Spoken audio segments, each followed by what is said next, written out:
1,000 of these field medical sites that are up, almost all operational now in the state because of his support. And those are the facts.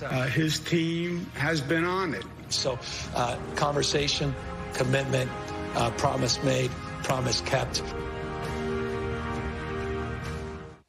This week, the U.S. hit 1 million confirmed cases and 30 million people are unemployed. Now, is focusing on this, great job that he thinks he did, is it going to backfire on him, Joy? Well, I mean, is he going to talk about how slow he was in informing the public of the seriousness of the pandemic, or his failure to provide testing, calling the whole thing a hoax, blaming the media, repeatedly refusing to take any responsibility? And by the way, this other part of blaming Hunter, of talking about Hunter Biden, is not going to fly. Nobody cares about Hunter Biden, okay? Okay, Donald? People are losing their jobs. They're losing their homes. They're lining up outside of food banks. They don't care about your claims of nepotism, especially when every one of your family members, except for Barron, has a cushy White House job, okay, Donald? So forget attacking Hunter and just be prepared for Joe Biden's assault, onslaught of ads quoting you. He just has to quote you. That's all he has to do.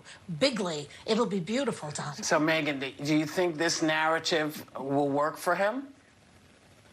There's a really beautiful art to making political ads. It's actually one of my favorite parts of the science of running for president. And I actually think this is a huge misfire with some of the ones that are coming up, because as you pointed out, Whoopi, we are at 30 million people officially on unemployment, which has officially surpassed the level it was at during the Great Depression. There's obviously, as Joy said, a lot of people in a lot of pain. We're seeing pictures of people just food banks completely overwhelmed. This is not a moment in time to be bragging where we're at. And as President Truman said, the buck does stop with the president. And I would have preferred a Ronald Reagan Morning in America, hopeful optimism, saying, look, I brought the economy back to this amazing place. I'll do it again. Unprecedented things happen in all lifetimes. This is one of these crisis moments, and I'm your leader to bring you back. But I do think his ego continues to get in the way. And any other conservative president would really highlight their conservative bona fides when it comes to the economy and fiscal conservatism and how we're going to be able to pull ourselves out of this, and really highlighting local businesses and the grit and ingenuity of the American public. But instead, he's focusing on his ego. And I think it's a huge, huge misfire, because had he come out with something that was inspirational for the American public, I think it would just have been much more effective. Yes. He's dropping more ads apparently this weekend. And people are saying, well, Joe Biden's campaign needs to counteract that. But is that what needs to happen, Sonny? I don't know. I don't know that Joe Biden has to do anything. I think Donald Trump is self-imploding, quite frankly. We're all living through this. He can't really rewrite history at this point, because it's not history, it's present.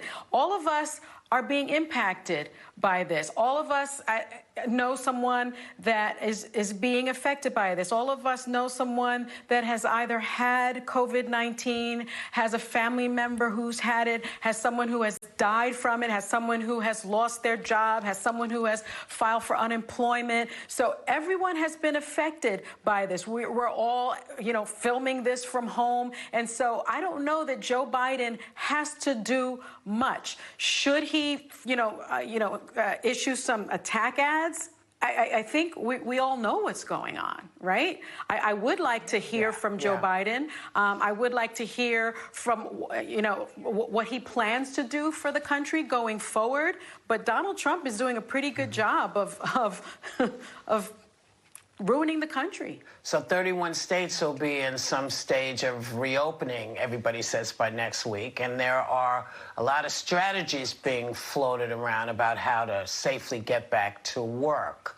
I think, personally, I don't think until every American has access to a test that can tell them where they stand in the coronavirus world, that anybody's safe. Because if I am testing clear and I decide to go, vacation in Georgia, I don't want to bring it to Georgia if I have it. I don't want to carry any of this, and I don't want them coming here and bringing what they got.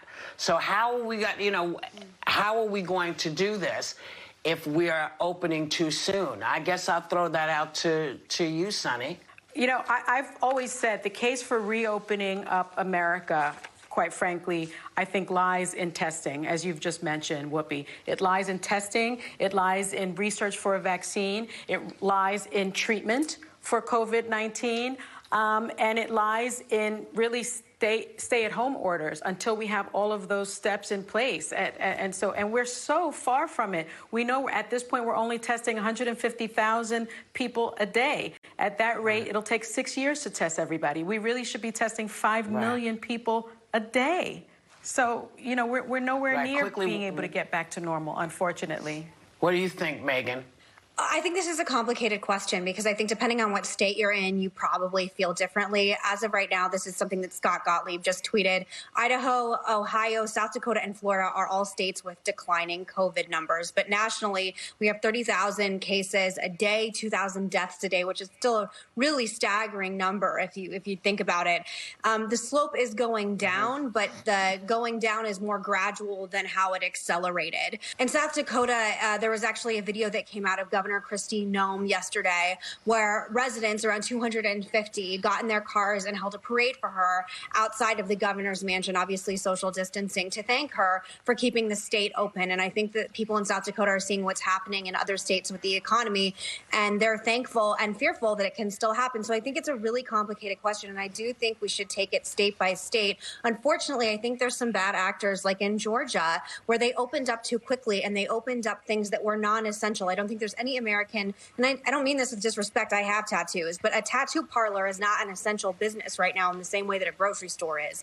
So I think if we can do this slowly and carefully and, with the sensitivity and understanding of just how dangerous this disease is, I do think maybe we can see small, safe openings in more rural parts of the country. But going forward, I don't know what's going to happen in major cities.